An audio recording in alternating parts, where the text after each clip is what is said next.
Aha turi ni mu ruganda rutunganya amabuye y'agaciro African Panther Resources Limited, uruganda rukorera mu mujyi wa Kigali mu karere ka Kicukiro mu murenge wa Niboyi, ruzwiho gutunganya amabuye y'agaciro arimo Gasegereti, Wolfram ndetse n'ayandi. Ni uruganda rw'indashyikirwa cyane ko rumaze kwesa agahigo gatandukanye mu gutsinda no gutwara ibikombe cyangwa ibihembo, harimo icyo ko umusoreshwa mwiza rwahawe na Rwanda Revenue Authority, ikigo cy'igihugu gishinzwe imisoro n'amahoro muri uyu mwaka 2022. Ni uruganda rukorana neza n'abarugemurira amabuye y'agaciro baturutse mu bice bitandukanye by'igihugu. Uruganda ruyobowe na Bwana Joseph Karamira. Ubuyobozi bw'uru ruganda African Panther Resources Limited rukaba rushishikajwe no guha serivisi nziza abarugana ndetse no gutunganya amabuye y'agaciro zirinenge ku isoko mpuzamahanga. Televiziyo yacu yasuye uru ruganda iganira n'abakozi ndetse n'abayobozi b'uru ruganda. Reka turugutembereze.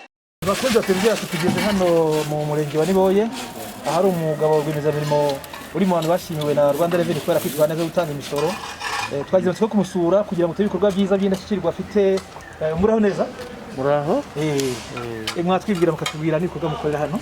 Yewe nitwa Joseph Karamira, dukora ibintu by'amabuye nk'uko mubireba, ibintu by'amabuye y'agaciro yitwa 3D harimo casterite. Waha tugeze ni biki bakorera n'ibikora hano? Ibi iyo amabuye avuye mu kirombe aza afiteho matage, iyo bavanyeho donc tuba dufite umukozi wa leta ushinzwe kuvanaho tage ni isiri bahereza amabuye iyo ari kuza izi zivuye mu birombe bita NMB.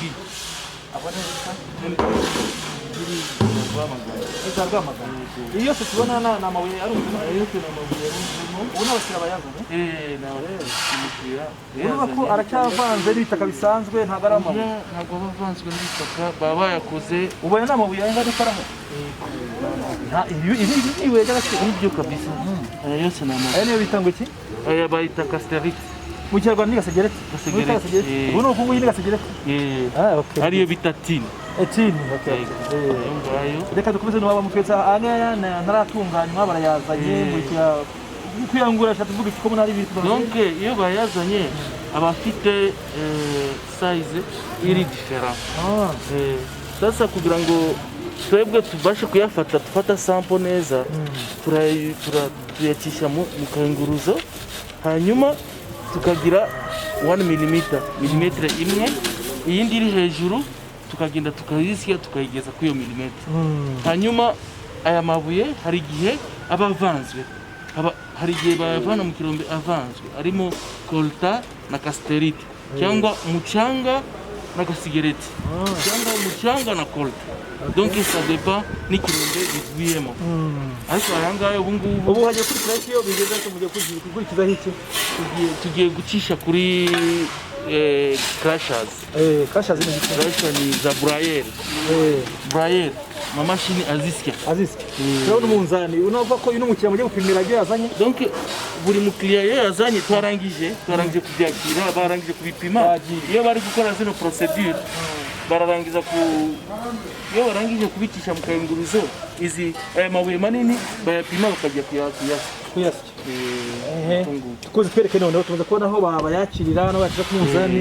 Ubu tugiye hehe? Tugiye sasa ahantu bayasukurira normalement. Aho yasukura bavanye hari aha ngaha ni amazi nayo. Aya mazi ni tank bakoze yo gufata amazi aca kwa aya matanka hejuru, harimo amamashini aca kwa aya matanka hejuru, agaca hariya ku mashini, imashini koza igasubiza amazi tena hano. Uvuga ko tena amazi tutakaza naya yo tena akongera akazamuka imashini katunganya kujya kamaze kujurira nayo. Oya ntabwo yanywa amazi yo ni circuit fermé mbese nta kintu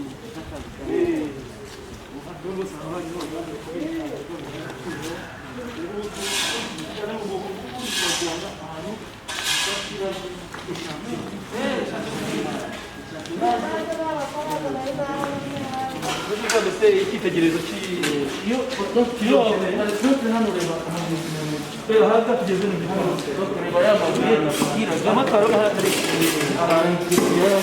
Yes, yes. Yabaye 10 mm. Ubu tunafata sample. bita extension. Iyi eshatu bari gufata n'ubu aya mabuye bikaba ari itoni 20 magana 500 gramu. 500 gramu upima ile pesa kwa Abi bisigere? iyi bisigere. Ubu yakoreshwa mu nganda. Ubu tugiye irangiye kujya muri laboratoire. Muri laboratoire bandika resultat zagura aya mabuye ukurikije amakosa twabonye. Ubu mbese muri makeya iyi mugiye kujyana muri laboratoire bino. Eshatu ivamo turajyana muri laboratoire Kugira ngo barebe ko kugira ngo turebe ukuntu ipima. Nitumara kubona ukuntu ipima turahita dufata resultat zikatugura. muhita mwemeza ko ari iyo. Ariko banyewe mwayishyiriye mbese uyu mutungo wanyu. Uyu ava tutarabona resultat ntabwo tuba twayishyura. Twishyura nyuma yo kubona resultat. Ubu murabeshya. Hari igihe imashini ishobora kwereka ari inyanja. Ese ubu bakubona aya nayo umuntu.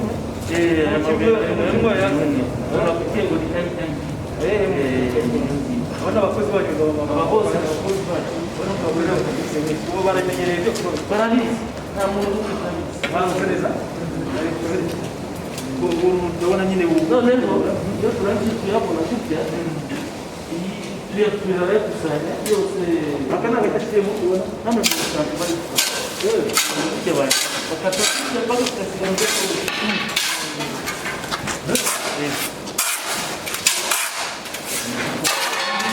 bitarambirwa. bisaba ko ubusa rero nibyo ndashaka urakurya twagize amahanga kontineri igice cyo makumyabiri uburyo bakagize tugomba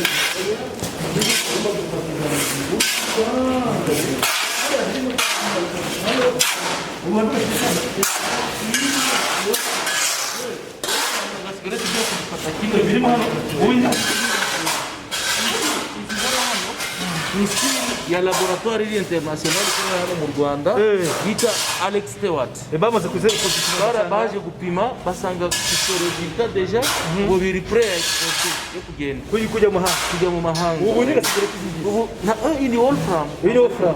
Ya magugura sana. yabonye banditseho tungsten Ubu mbese isigaye no gushyira mu ndege. isigaye ni gushyira oya para mu ndege dushyira muri container bikagenda paka Dar es Salaam hanyuma bikagenda ahantu Bavanga babishyuye cyangwa bishyuranye. izo hano batwishyuye nka 95%.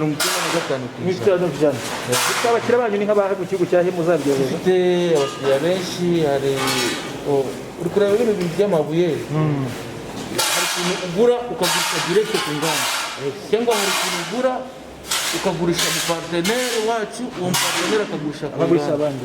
ni gutyo dukora Ese ubu ndimo niba bingahe ko numva ibiro magana iyi ngunguru ikira kigiri nuko ebyiri ni itoni yenga itoni imwe na magana atatu kugitora ni cyo gitego nane kikimara gifite imashini iterura iri na fokirito kariya abasore ntabwo bashoboye iki abasore ntabwo bashoboye turayiterura gutya tukajyana ayo ni amamashini adufasha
destination y'amabuye wenda dushobora kuyijyana muri exportation cyangwa se tuyashyire mu upgrade mu mashini ayoza buriya utubazo bakufite kuriya munzani bagomba gusubiza ku munzani bakareba n'ibiro bingahe bageranyije n'uko bawutangiye.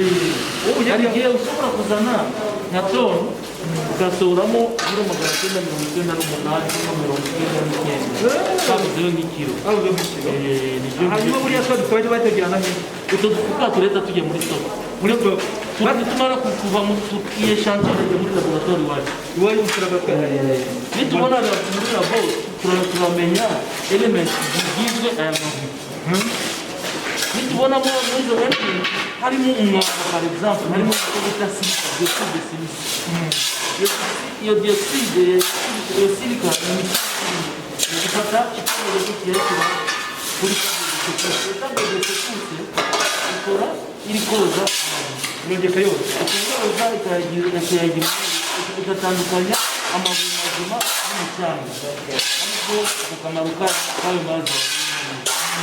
Icya kabiri hari igihe amabuye aba afite icyo bita kolta tugusanze hano uri umuhanga cyane mu muryango w'agaciro dusanze umusaza hano witwa nde ko umuntu umusaza ukuze wabitanye nka byari ibyuma y'agaciro n'uruganda nta handi wakoze mu bindi bice na za rutongo zayo hose twakoze hirya ariko cyane cyane ahangaha rero twakoze cyane ni ukuvuga ko wimezemo igihe ni nk'iki wishimira wavanye muri akazi kawe ukora akazi karadutunze kubona amafaranga yo kudutunga kwigisha abana ndetse muri make akazi karaduteza kugira ngo ukwezi ufite nk'amafaranga menshi asubura umuryango nta kibazo nta kibazo ubu ushobora kubona amabuye y'agaciro bayaze ukamenya ko atariyo cyangwa ariyo utaranakoresha ubushakashatsi bwawe ufite uburambe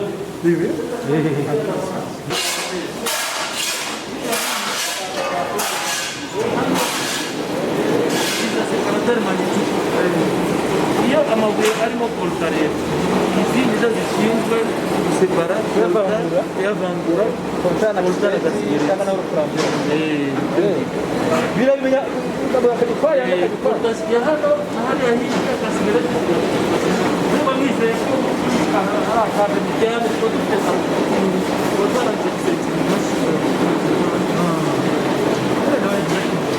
imashini ntabwo birenze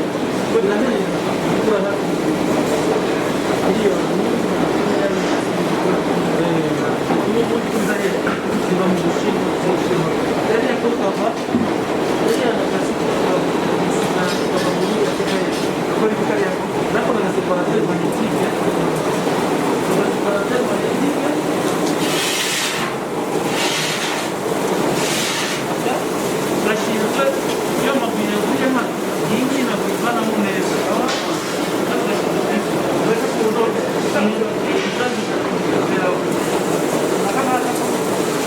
iyi sasa ni komande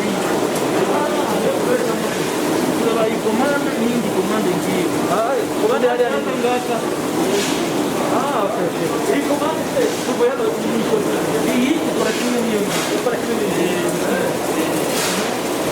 hanyuma tablet dufite na kubwira iyi ngiyi ikoreshwa amazi reka bakure murebe tumikora amazi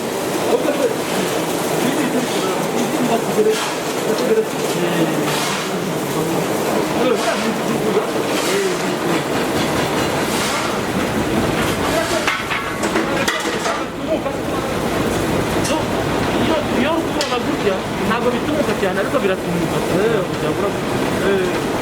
kubona ko bimeze biravana bya hariya iyo bivuye hano iyo twarangiye kubona resita hariya niyo dufata icyemezo cyo kuyazana hano cyangwa hariya cyangwa tukayashyira direct muri exportation donc biterwa n'ukuntu amabuye asa reba imicanga twakuye hariya ni amabuye imicanga ivamo amabuye buriya muri kuri amabuye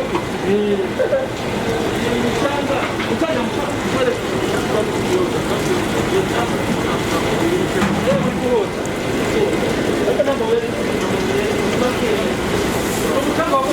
umucanga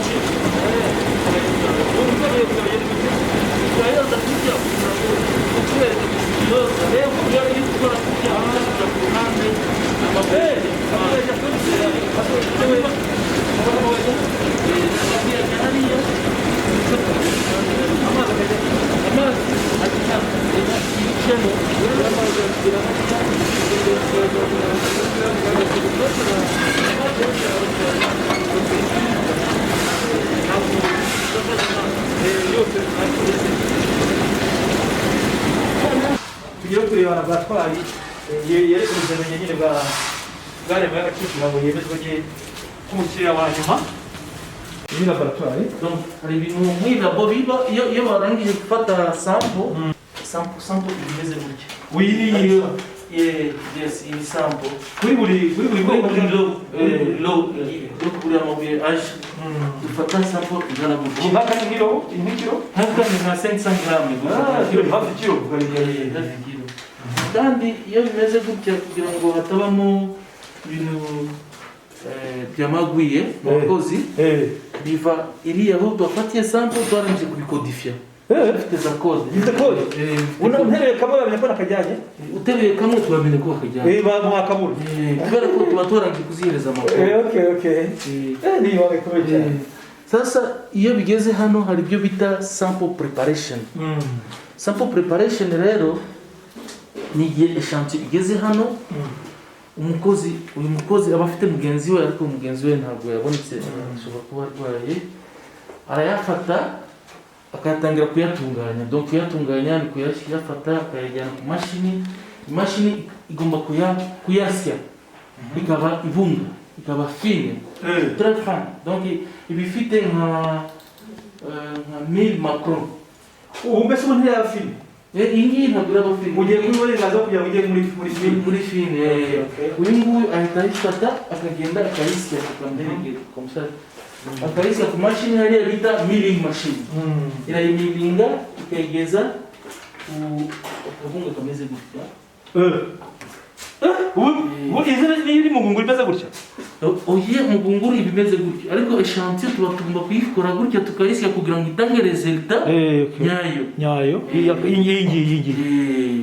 iyi fu buriya iyi fu rero tuhita tuyishyira hano mu mashini. niyo bita spectro. Imashini bayita spectro. iyi spectro rero icyo ishinzwe, reba nubonamo urareba patoxide de tantale, harimo tie, harimo nobium, harimo ethan ariyo gasigareti, harimo wolfram, byose haba harimo element zose. uri kumva ko bica mu nzira nyinshi. iyo bije muno tugomba kubona izo resultat rero. Donc izo resultat z'iyo echantier iyo tumaze kureba, ni twebwe dufata icyemezo cy'amabuye ukuntu aba ameze. ni twebwe dufata icyemezo cy'amabuye ukuntu ameze, tuhita tuvuga ese aya mabuye ari gupima neza, dushobora kuyashyira muri exportation, ategereza exportation, cyangwa se aya mabuye arimo kolta tuyashyire ku mashini hariya iyavangura, cyangwa se amabuye arimo umucanga tuyashyire ku mashini yose. Donc a partir y'izi resultat nizo ziduhereza ahantu tuhashyira amabuye. Ese kuraba bica mu nzira nyinshi ntabwo bitwara umwanya ku buryo wanarambirwa? Oya, ntabwo turabimenyereye. Warabimenyereye bifite n'abakozi benshi. Mazemo igihe rero abakozi buri muntu abazi akazi ke. Ariko rero nyuma y'iyo tuhasanga umwana w'umukobwa mwiza cyane. Yego. Ni ukora muri laboratoire hano. Ni ukora muri laboratoire y'ushinzwe labo. Muri abo bamurebe. Mwatubwira amazina yanyu? Itwa Muhoza Clementine. Hari tugwiro turabona umutekinisiye hano, ese ukora gute banga mukoresha kugira ngo ubashe gutanga amabuye meza yizewe ku isi n'irihe? Ibanga ni ukuyapima neza, twanyuze muri izo nzira bakubwiye. Tumaze kuyasya akaba fini, tuyashyira muri machine ya Newton, tukagenda tureba element dushakamo, element essentiel iyo tuyibonye niyo twandika tugasora resultat. Ku buryo icyo wemeje kijya mu zera ngo uzabigenewe nta bisobanuro. Iba byizewe. Utero kashe yawe mu laboratoire cyangwa ufite abandi bakureba biba byemeze. Jewe ntanga resultat abandi bose akabijya kwanaliza. Bakemeresha ko byagenze neza. Uyu kana kazi maze iki kingana iki? Mazemo imyaka 5. Imyaka 5. Ni nk'iki wishimira wakuye hano muri kino kigo cy'amabuye y'agaciro kisobanutse gutya? Ni ubumenyi bwo gupima amabuye y'agaciro nyine. Waho waje hose ku isoko wabiryoshye. Mpuzamahanga ni burayi wajyayo? Yego. Hano wavanye umugabo cyangwa waje umufite? Naje umufite. Neke. Ziyo labo iri international labo. Ntabwo twagura tutagendeye ku iyo labo. Kubera ko nibo amasezerano yacu aba ari hagati y'umuntu uza kugura umusaruro wacu hamwe n'uriya niyo labori international ikaba hagati. Iyo bemeje resultat abo bantu baratwishyura. Nta kindi. Iyo batarameze resultat ntabwo bagomba kuvuga ko ngombwa ko bitwara amakuru y'isi ugomba kugendera kuri izo standard za export. Rwanda n'ibikorwa byose n'ubyo gasigeti cyangwa forum cyangwa nako bitabigera ku ruganda bigatunganywa bigeza laboratoire kugeza bigeze no muri package buri mugere birayi cyeze ku muntu w'umuko ntabwo rushinga amafaranga tubwira uburyo bese binjiza n'uburyo babasha guhemba abakozi bakabasha no kusagurira no kubona imisoro y'igihugu. Mwaramutse neza? Mwatubwira amazina yanyu n'icyo mushinzwe no? Nitwasunze Jacqueline. Mukontabure cyangwa nabita umucungamari.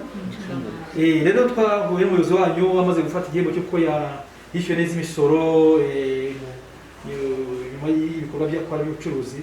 Ese nk'uko ntabwo urebaga mukoresha kugira ngo mubashe kubona amafaranga yinjire munasore neza ni nk'irihe? Gukurikiza amategeko yose agenga igihugu, gukurikiza sisiteme za Rwanda Revenue, hari imisoro yagenwe abacuruzi bagomba kwishyura cyangwa abacuruzi by'amabuye bishyura. Hari umusoro witwa 4% wishyurwa kuri fagitire wakoze cyangwa sales wakoze. Tukishyura peyi ishyura abakozi, tukishyura RSSB abakozi, tukishyura na withholding tax.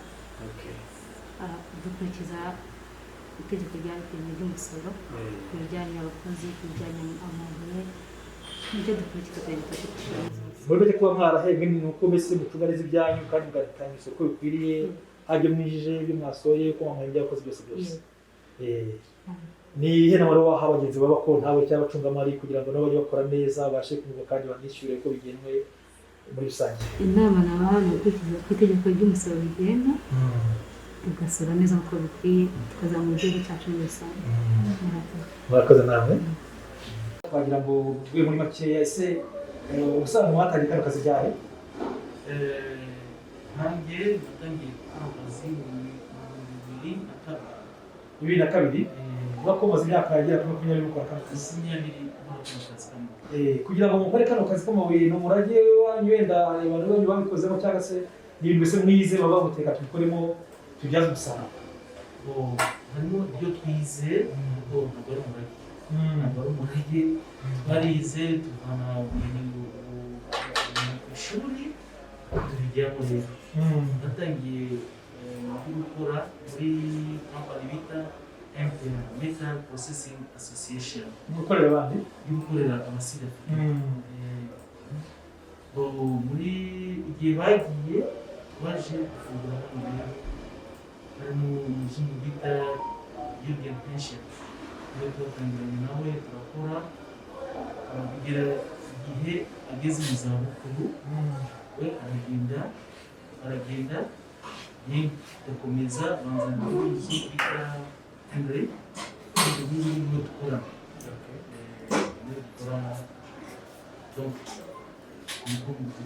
Umuntu yava ko muri imyaka 20 mwaba mumaze gukora mufitemo uburambe mufitemo ubunararibonye, ni iki mwishimira mumaze kugira mukurikije akazi kanyu mukora? Kano kazi katugejeje ku bintu byinshi cyane, kadufashije kugira umuryango, kadufashije harimo ibintu byinshi cyane by'akamaro kadufashije. Abatangiye ukiri umusore? Natangiye ndi umusore. Ufite umudamu n'abana 7 bose bariga bameze neza ndetse. Iyo kampani yanyu tubona ko ari kampani ikomeye cyane, ufite abakozi bangahe muvuga muti abakozi bacu abakozi barenga 40 bose bakorera hano, bahindura kampani bakagira n'amaassurance. Vuba mufite abakozi bose 40 mukoresha bafite imiryango yabo, imiryango yabo ibesheho namwe? Bafite imiryango bose babeshewe n'akazi kose. Hanyuma niba yenda atari ibanga mugeragije bakunda ko mu Rwanda ntaho y'agaciro ngo haboneka mwibuze gute niyo baravuga kandi tubona ufite mu bimeshi mu yakoreye ubu? Ukurikiranye n'ibintu abantu bavuga hanze ntabwo ari ukuri, kubera ko aya mabuye yose dukora hano ava mu Rwanda. Abazakibuye n'ahantu henshi mu Rwanda ducukura, ibirombe byinshi tubonamo amabuye mu Rwanda.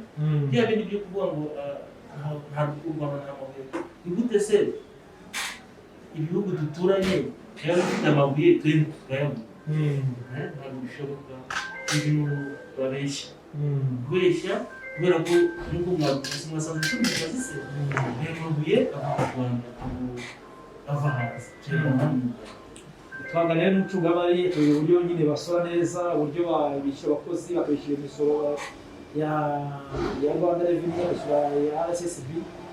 Ese ariko mwahembeye igihembo twaba mwahawe ejo bundi uko nyine mwasoze neza? Yego twakurikije amategeko nk'uko yabagusobanuriye, twakurikije amategeko Rwanda Revenue yashyizeho, dusorera ku gihe,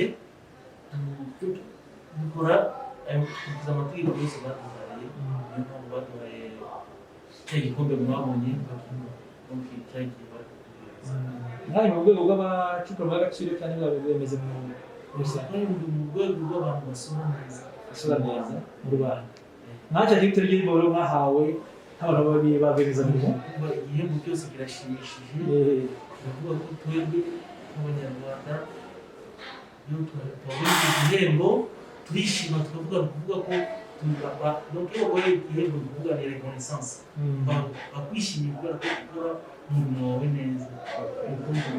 N'ahantu ngaha tuba dufasha n'abaturage, dufasha abantu, hari abantu ba mituweli tuyishyurira badashoboye kubona amafaranga y'amasemanse, tufasha guverineri batubwira dufite ibikorwa runaka, rero turabafatanyabikorwa n'umurenge cyangwa iyo dukeneye ubufasha bwacu turabafasha, ndetse dukorana n'abayobozi neza. Ubu kazi kanyu buri munsi nizihe ngorane muba muhura nazo muri rusange? Ingorane muba muhura nazo mu kazi kanyu ka buri munsi nizihe? Ingorane nta kazi katagira imbogamizi kugira ngo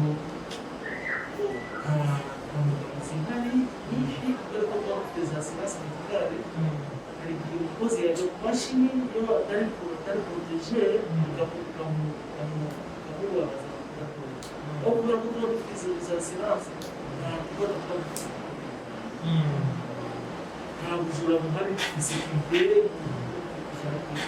mbese nta kibazo rusange. Rero mu gusoza mugere gutumwa muha abakozi banyu kugira bakomeze bakore neza, mwunguke kandi nabo bunguke, hanyuma muragenda n'icyo n'inama mugira abandi bemeze mu bagenzi banyu uburyo bagomba neza kugira ngo bishyure neza ko basabwe n'imisoro uko babisaba. Iterambere ryo bahanga ibyo babwira abakozi gukomeza kwinzira twagiyemo, kwinzira turimo, tugakora neza, tugafasha igihugu cyacu imbere, twifasha twenyine, tugafasha n'abakozi bose bakazamukira n'ukwezi. Kugira inama abagenzi bageze ku gukora akazi none kugira ngo bijyemo, kubera ko ibiciro byayo birazamuka bigabanuka kuko amabuye ameze muri rusange, kandi ibiciro ntabwo ari twebwe tubigena, bigenwa no hanze. Kuvuga ko dukora ni risike tuba twafashe, ariko iyo risike ugomba kuyemera. Iyo risike wowe nka rwiyemezamirimo ushaka kubijyamo, uravuga reka yinjiremo, mbese ushobora gutsinda cyangwa ugatsinda, ariko mu bigaragara iyo wagiyemo gutsinda ugomba gushaka amakora kugira ngo utamanuka hasi mu muhanda ukomeze. Niko bimeze, abo barwiyemezamirimo bagenzi banjye nababwira ko ari gutinyuka, bagomba gutinyuka kuvuga ati byinjiremo umuhanda ndebe na muganga leta noneho uturutse ubwoko bw'amabuye bise mukora hano, noneho natwe n'icyo musaba leta kugira ngo akazi kagere karusheho kunoga neza. Urabona ko mpuzamahanga byose musaba leta kugira ngo akazi kagere neza, natwe nabwo bw'amabuye butunganya hano. Amabuye dukora hano ni gukora abasohoye mbere ni tuwate, bazita tuwate. Hari tin yo ariyo gasigareti, hakaba kolta, hakaba na wolfram, niyo tukajyana hanze. hari ibintu leta yari yashyizeho bya withholding tax. Ibyo bintu bimanira cyane, ntabwo aya mabuye kuri rusange ukuntu bigeze barayacukura. Umucukuzi wacukuye ikuzimu n'abandi hasi ntabwo baba bafite igihe ikibazo birasa ko nabo nyine leta bakangurira kugira ngo izahimbiye mu hasi bavuga bakagaragaza